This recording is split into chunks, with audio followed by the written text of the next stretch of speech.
Welcome back. Well, Mr. George Etomi joins us now. He's a member of the body of benchers. Thank you for coming on this morning. Well, I don't think we heard the body of benchers speak on this matter, have they? Well, thank you for joining us today. Well, that happens to be, that's the highest regulatory body of the legal profession. Yes. What do they think of this? I don't know. I'm not speaking on behalf of the body of benchers. I'm here as George Etomi, and I have my views. Well, it's a sad development, but I'm not at all surprised, because anybody who's been watching the development of our legal jurisprudence will tell you that this day was going to come. Now, when I was chair of the section on business law, at the time Agbakova was president, we had this face-off. The NBA had this face-off with the EFCC over what we thought were the methods of trying to achieve their aims of wiping out corruption. We thought the methods breached people's fundamental rights, and so there was lack of cooperation between the NBA and the EFCC. But those of us in the section on business law, by the nature of the kind of work that we do, we subscribe to standards that are not dictated from even here. If you want to get work, you must subscribe to international standards, ethical standards. So in our own case, it was not an option for us not to collaborate or cooperate with the anti-graft agencies. And we felt the best way to do it was to find a medium by which we could engage them. And we did that very successfully. And I'm sure many members at the time would attest to the fact that they came regularly to our seminars, to our workshops. I personally attended quite a number of their workshops in Cairo, just to understand at that time a notion that was beginning to develop about the need for us to be more conscious about the global fight against money laundering, anti-terrorism, anti-corruption generally, because it's a fight that goes beyond these shores. And I think we got quite a lot of traction. Now, at that time, there used to be country inspections from those agencies like the World Bank, the IMF, FATF, the Financial Action Task Force on all these issues. And when they do that country visit, whether you are EFCC, NBA, ICANN, or anybody, you are Nigeria. We're all on one side, because the inquisition is about what as a country are we doing to be part of the international fight against corruption. And during that period, it was the pride of the EFCC to say, okay, here are representatives of the NBA, this is what we're doing, because at that time initially it was against drugs. If you remember, that's how it started. Yeah. Drugs, so much. And then the net just kept expanding, and then suddenly professionals came into focus. And that was the time it was important for everybody to know that this is a game changer. We all need to subscribe to these international standards. You know what? Let me just, so I don't lose my trend, please. Right. So we did that very successfully. Now, and at that time, the SCOMO, the Special Control Unit Against Money Laundering at that time, was requiring lawyers to register with them. Some sections, just like you are seeing with the debates today, some were vehemently opposed to it because we claim we're self-regulatory bodies, some were for it and all. And what we did was that time was to come up with an idea that we should have an advisory council, a special body, which would look at cases against, at the time we're talking about lawyers, but you could now extend it with what we now know is going on judges. If you have proof, unassailable proof, that somebody has gone wrong, then present that to the Special Advisory Council. They can take a look at it. And then the self-regulatory mechanism of that professional body is then forced to come into play. If they don't deal with it the way you want, then you can go ahead and deal with it. Is it at the point of getting proof? Because we know how it is in this country. Sure. Because even to get a very little piece of information, you literally have to go through the eye of a needle. Yeah. Let alone talk about getting proof. So, couldn't it have been, if you have some sort of suspicion or just a little bit of something you think, look, this is worth investigating, you notify the relevant authorities. Sure. They then take on that responsibility of perhaps investigating and getting the required proof in that case. Well, the way most of these anti-graft agencies work, they work through information. Somebody, often a petition, something triggers it off, and the petition can come from just about any quarters. They sift through it, and then if they find it worthy to pursue, they then take it further.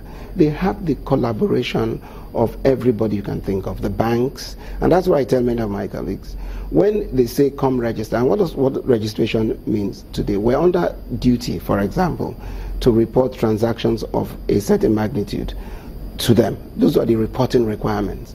What I tell my colleagues is, if you don't report, they'll get information from the bank anyway, and you just end up looking like a body that's not willing to be part of this war against corruption. Perception is important. And it is at times we labor under this issue of perception. And I will take this one stage further. Self-restraint. A lot of these things we see today could have been helped if we just all exercised self-restraint. This is the elite against itself. Including who? The judges? Judges, lawyers, politicians. If politicians called each other to congratulate them on election victories and stop battling to the very end and all that, a lot of these will reduce. We're not running a perfect system. Sometimes you win, sometimes you lose. But from what there's another day to fight. From what but that's what's going on. The desperation is too much. About all of this that is out there in the public, you think the judges have a case to answer? Until I see facts, I'm not going to go that far. They say they want to charge them, let them charge them and bring the facts. They need to prove it. But I worry when I hear a judge says that he was invited by a governor and he went. I mean, some of these things is not a question of the law. Does somebody have a right to go, or a politician goes to see a judge? These are self-restraints. You exercise these of your own volition. And our forebears did that. And in those days, would you ever think about going to see an Udo Odoma at home? Justice Udo Odoma or Justice Elias? Or vice versa? So the lines are getting too blurred. Can we say that that's how... And this is a wake-up call for every one of us. The lines are getting too blurred. Now, I think on my way here, I said the NJC has said no more gifts, no more whatever. They're not new. They've always been in the rules. I was going to ask. They've always been in the rules. Don't do it. Yeah.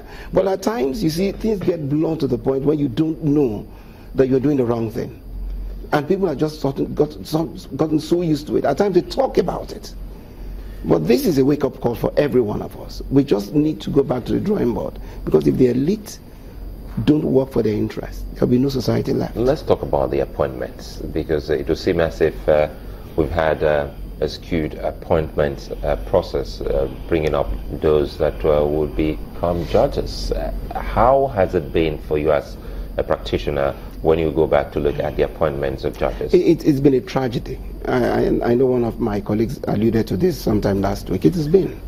And a part of the share is on every one of us, even the politicians.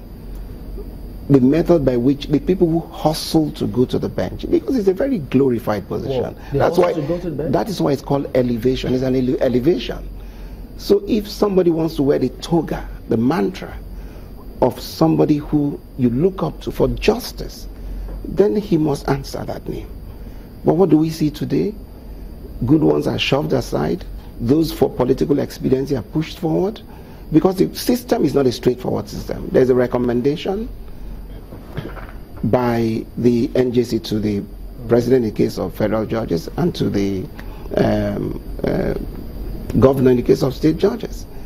And at times the list that goes in there is not the list that comes back. And that's why the NB at one stage tried to... The NJC is represented in the... NB is represented in the NJC. But they'll also tell you that when it comes to this issue of discipline of judges and all that, they're usually excused. Do you think the judges should step aside? On this particular... I don't know what stepping aside, how it will help. If they stay on, but if you charge them, naturally they have to step aside. But if you don't charge them, why should they step aside? Because there's a bigger issue we must face here. If the perception is that there's an attempt to impugn the independence of the judiciary, it portends danger for this democracy. So I'm not here to look at the fine prints of the law, because the law will support everybody.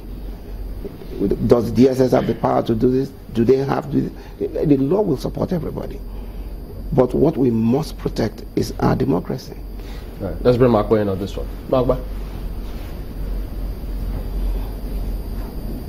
Now, when you said that you knew this day was going to come, it was only a matter of time, what precisely did you mean? Well, we all knew that the system had been breached, and increasingly undeserving appointments, people were getting to the bench. We knew the politicians, for their convenience, were beginning to work with lawyers, especially senior lawyers. Ask anybody who is close and senior in the profession, they will tell we're dealing with less than 0.001% of the entire judiciary. They know, we know the band, but not much had been done stringently to deal with it. The system turns very slowly. And I feel so sorry for many of our judges, because the petitions against them fly so hard. Many of them hardly sit. They're going to answer petitions, massive ones. And that's why we have to be careful. And my concern is for the protection of the vast majority of these good judges. We need to protect them. Because what is now happening is a litigant who is in trouble writes a petition, the object of which is to get that judge to excuse themselves from that particular case. And that goes, but judges are going back and forth. Instead of sitting down to write judgments, they're answering to petitions. So we must be very careful what we seek to achieve. Yeah, just running around screaming. They have said that people have proposed that the NJC sits up. Do you also think that would this be the only solution you prefer as well? Not the only solution. The NJC should sit up, because what we're now saying is that if you don't sit up, somebody else will make you sit up, whether it's right or wrong, because we're actually trying to protect the society. Those who are fighting to protect the judiciary are doing so because it protects society. But if the NJC does not sit up and come out more expeditiously and deal more expeditiously with a lot of these complaints, and actually be more circumspect about those who get appointed judges, we will continue to have more and more of these things. That's my play here. Okay, well, we'll go to break in a moment, but maybe when we return, we'll ask you, how do we start cleansing all of this? But that will be when we return in just a moment. Join us again.